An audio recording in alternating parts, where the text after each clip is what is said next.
우리가 삶을 살다 보면 다른 사람들의 말에 상처를 받을 때도 있고 이 사람 뭔가 이상하다 라는 느낌을 받을 때도 꽤 많습니다. 예상치 못한 또는 상식적이지 않은 상대방의 말과 행동에 충격을 받거나 지금 내가 한 말이나 행동이 정상일까? 아니면 내가 이상하다고 느끼는 저 사람의 말과 행동이 정상일까? 헷갈릴 때도 많습니다.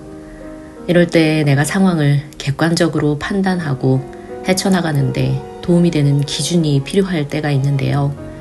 세계보건기구 WTO에서 발간하는 국제질병 분류 시스템은 모든 질병과 건강 문제를 포괄하는 글로벌 표준으로 의료 및 통계 목적으로 사용됩니다. 국제질병분류에서 설명하는 몇몇 성격장애의 특징을 잘 알고 있다면 스스로 객관적인 상황 판단에 도움을 받을 수 있죠. 지나친 사람들의 성격 판별과 분류는 해로울 수 있지만 그래도 비합리적인 상황에 처해서 큰 어려움을 겪고 있다면 이런 기본적인 정보는 스스로 상황을 파악하는데 어느 정도 기준이 되어줄 수는 있습니다. 한 40대 남성이 주변 동료나 이웃 또는 가족들이 자신에게 악의를 가지고 피해를 주려고 한다고 믿고 지속적으로 불신과 의심을 가지면서 다른 사람들과의 관계를 지속적으로 경계하고 의심한다면 이 남성은 편집성 성격장애를 가진 상태일 수 있습니다. 편집성 성격장애의 특징은 과도한 의심이죠. 편집성 성격은 다른 사람의 의도를 끊임없이 의심하고 타인이 자신을 속이거나 피해를 줄 의도를 가지고 있다고 상상합니다. 피해의식이 너무나 강하죠. 자신은 언제나 피해자가 될 수 있는 상황에 있으며 다른 사람의 일상적이고 평범한 행동이 악의를 가지고 자신에게 피해를 입힐 의도가 있다고 의심하기 쉽습니다. 편집성 성격은 또한 사소한 반대나 비판에도 쉽게 분노하고 과도하게 민감하게 반응합니다. 자신을 반대했던 상황이 있다면 이를 장기적으로 기억하고 원한을 품는 특징이 있죠. 자신에게 모욕과 마음의 상처를 줬다며 원한을 품거나 자신을 무시했다고 생각하며 상대를 지속적으로 용서하지 못하는 성향을 보입니다. 편집성 성격을 가진 사람은 사소한 비판적인 말에도 매우 방어적이고 공격적으로 반응하죠. 편집성 성격은 타인이 아무 의도도 없이 그저 친해지려고 한 말이나 사소한 행동을 자신을 모욕하거나 공격하기 위해 한 행동이라고 생각하고 일상생활의 상황에 대한 판단을 쉽게 왜곡하는 경향이 강합니다. 친구나 가족이 그저 친근감 있게 한 말인데 자신을 모욕하거나 무시했다고 생각하죠. 편집성 성격을 가진 사람은 자의식이 지나치게 커진 상태입니다. 이 때문에 모든 상황과 행동이 자기 자신에게 관심을 두고 자신을 의도로 해서 벌어진다는 자기중심적인 왜곡을 하기가 쉽습니다. 이를 자기참조적 태도라고 하는데요. 자신에게 연관되지 않은 일이나 사건에 대해서도 자신에게 피해를 주기 위한 음모나 의도가 있다는 생각에 빠져들죠. 일종의 망상이기도 합니다. 이들은 아무 근거가 없어도 배우자나 연인이 외도를 했다고 반복적으로 의심하는 성향도 있습니다. 앞서 설명했듯 자신과 관계가 없는 사건이나 행동도 자신에게 악의를 갖고 피해를 주려는 의도가 있다고 상상하는 피해망상이 너무 강하다 보니 연인이나 배우자의 외도를 의심하는 쪽으로 자연스럽게 사고방식이 흐르게 되는 것이죠. 편집성 인격은 다른 사람이 자신을 이용한다거나 자신을 속이고 있다고 생각하는 경향이 매우 강합니다. 충분한 근거가 없어도 그 친구가 나를 이용했어, 나를 속이고 나에게 피해를 주려 했어 라는 말을 자주 할 수 있죠. 또한 친구나 연인이 자신에게 신뢰감을 주고 충실한 모습을 보여도 아무런 근거가 없이 의심하고 망상에 빠져서 자신을 속이고 있다고 상상하기 쉽습니다. 편집성 성격은 자기 자신에 대한 솔직한 이야기를 하면 다른 사람이 이를 이용해서 자신에 대해 음모를 꾸미고 피해를 줄 수 있다는 두려움이 있습니다. 이 때문에 편집성 성격은 자기 자신에 대한 솔직한 이야기를 터놓고 말할 수 없는 성격이죠. 누군가가 친해지려고 다가서려 한 말에도 자신을 무시하고 모욕하려는 상대의 악의가 있다고 착각합니다. 덕분에 괜히 친해지려 다가갔던 사람이 엄청난 원한을 얻게 되고, 편집성 성격을 가진 사람에게는 엄청난 앙심만 키워주는 황당한 사건이 벌어지죠. 이런 편집성 성격은 어린 시절부터 가정에서 부모나 주변 어른들에게 불합리하고 억울한 상황에 자주 처한 경우가 많습니다. 이런 불합리하고 억울한 상황에서 아이가 성장하면서 늘 분노를 속으로 삭히고 커나가면서 이 분노가 장기화되는 경우가 많죠. 이런 성격은 다른 사람에 대한 병적인 불신 때문에 사람들과 인간관계를 형성하기도 힘들고 직장에서 적응하기도 어렵습니다. 혹시 편집성 성격을 가진 가까운 사람이 있다면 일관적으로 중립된 태도를 보여주고 너무 잘해주거나 지나친 관심을 삼가하는 것이 좋습니다.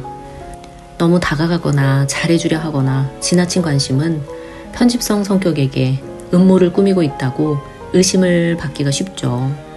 그저 누구도 의심하지 않을 매우 중립적이고 기본적인 대화만 유지하면서 이들이 너무 불안하고 긴장되어 있거나 망상적 사고가 심할 경우에는 정신과적 치료가 필요합니다. 이와는 다른 성격장애가 있습니다. 30대 중반의 한 여성이 연인과의 관계에서 상대가 자신을 떠날까봐 극도의 불안과 분노를 느끼고 자해를 시도하기까지 합니다. 이렇게 감정 기복이 매우 심하고 극단적이며 타인에게 과도하게 의존하는 관계를 맺는 여성이 있다면 이 여성은 경계선 성격장애를 가지고 있을 가능성이 높죠. 세계보건기구 WTO에서 정의한 경계선 성격장애는 감정상의 불안정성을 가진 인격장애입니다. 경계선 인격장애에는 두 가지 유형이 있죠. 첫 번째는 충동 유형입니다. 경계선 인격장애 중 충동 유형의 사람들은 예측 불가능한 행동을 하고 그에 따르는 결과를 고려하지 않는 성향이 뚜렷합니다. 예를 들면 자신이 감당할 수 없는 소비를 하고 그 결과를 생각하지 않거나 자신이 감당할 수 없을 무모한 행동을 하고 그 결과에 대해선 전혀 고려하지 않죠. 또한 다른 사람들과 말다툼하기를 좋아하고 갈등을 일으키려는 경향이 강합니다.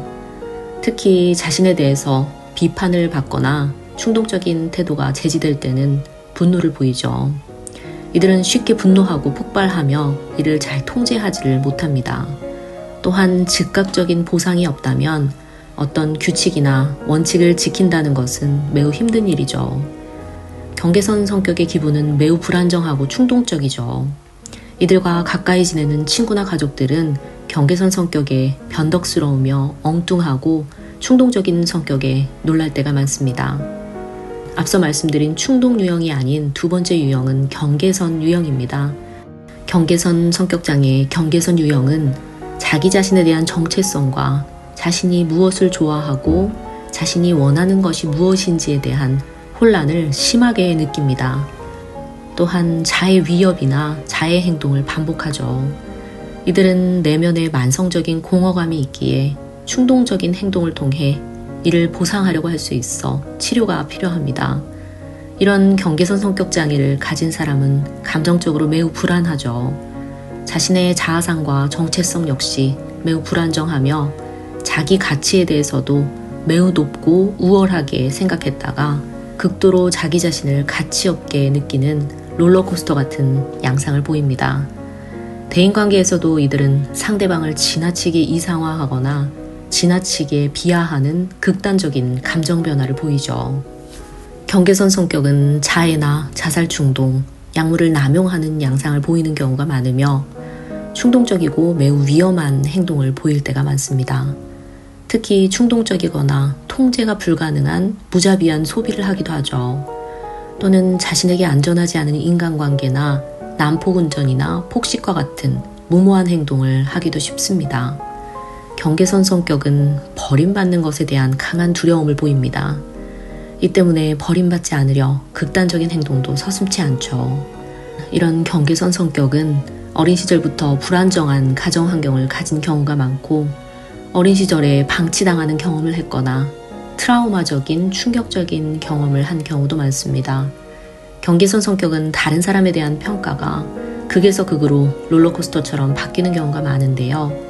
연인이나 친구 사이에서도 급격하게 친밀하게 지내다가 어떤 때는 극단적으로 상대에게 냉담해지고 선을 긋기도 합니다. 이들은 상대방에게 지나친 기대를 가지고 가깝게 접근했다가 금방 실망해서 상대방을 원망하면서 상대를 차단하는 양극단적인 태도를 반복하는 경우가 많습니다.